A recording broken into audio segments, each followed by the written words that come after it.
I'm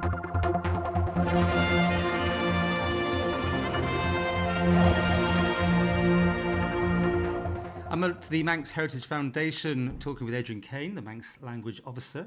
With us also a guest from the University of Limerick, Tadhg, who's here to do some work with you. And this is what we thought we'd have a little chit-chat, because it's great, isn't it?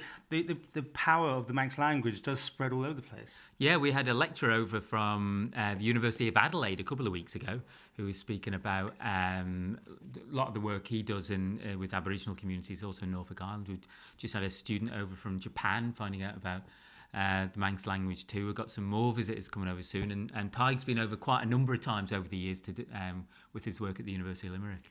So tell us about this work and the fascination with the Manx language then. Well, I'm a sociolinguist. I study language and society, mostly Irish, and Manx and Scottish Gaelic are very closely related to Irish, and so is the situation, the social life of the language, if you like. So the Manx revival is really almost parallel to what happens in Ireland, but slightly different, and that's where the interest is. Okay, so how do you see it from the outside, the Manx language? Where is it now? Well, it's in a much healthier place than a lot of people think. I think if you open up a lot of texts, sociolinguistics is convinced that Manx is still dead, really. It never really was dead. It's gone through some hard times maybe, but it's back, and it's really quite vigorous. The life of a language, which has come through a shift and come back out the other end, is something which is really very important to study, I think. In Ireland and in Scotland, the Gaelic languages have still been spoken in the heartland areas, in the Gaeltacht areas, but it's basically in a revival situation too. So you're really looking at the resources which are available to revivalists. Can they call on a group of native speakers or fluent speakers? What's the literature? How do people go about their lives in these languages? So Manx doesn't maybe have that native speaker background of a living community, but it's getting one. And Adrian, because of that, I mean, in a sense, it almost died out. There's very little recordings of the original Manx. Do you sometimes feel you are blagging it or making it up as you go along to...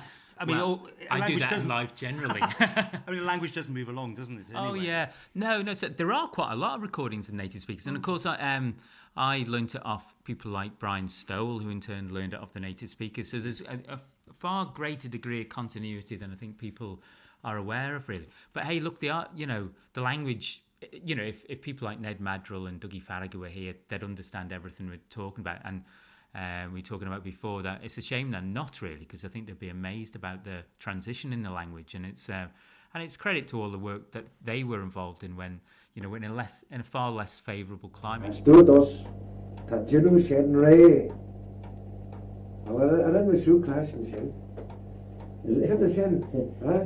And now, here is a unique event in the history of our language. The first ever broadcast of a news bulletin in Gaelic on Sunday the 11th of October 1970 from Manx Radio. Mr. Douglas Farga is the reader. It's now time for news in Manx. Tá sé géisteach leis radio Mananach was dúlis Elan Vannan. A há dú náach na seachtain and a lei learis dúlis a caracha. And your research, so you say it's positive, that you be coming back quite often then to keep this up and learn more? I've been trying to learn more for a long time, actually. I started coming in the 1980s, a long time ago, when I discovered really, as in my late teens, that there was a Manx language. I didn't really know very much about it before then. I think it's the closeness to Irish and to Scottish Gaelic, which was the interesting part, and yet some variations, some differences. There are things in Manx which... have developed in quite different ways to Irish and Scottish Gaelic, but it's not that far away that we see it really as a completely different foreign language. It's like a parallel, like a sister language. So you two can communicate and you kind of know where you're going if you're keeping true to your Manx and your Irish? I mean, clearly you can understand, they are different languages at the end of the day, though. So you do know, a lot of it you can follow, but I think they're the same but different. That's it. That's it, really, yeah. They're almost like alternative realities, very much, to move a little bit towards the science fiction end. No, they're different languages. They belong to different areas. They come from a common heritage, and they have a lot in common. So yes, we can talk to an extent across languages in a way, but that's not talking the same language.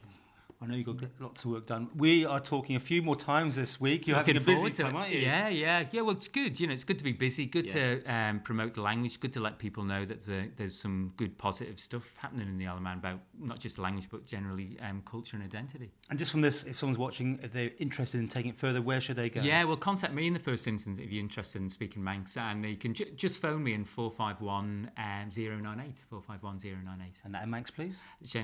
Well, Mutad Giri Feather Mac McKeon Gilg, just Law Rum, Adrian Cain, to Shannon Kier, Queg, Nen, Nyao Ni Nai Hach.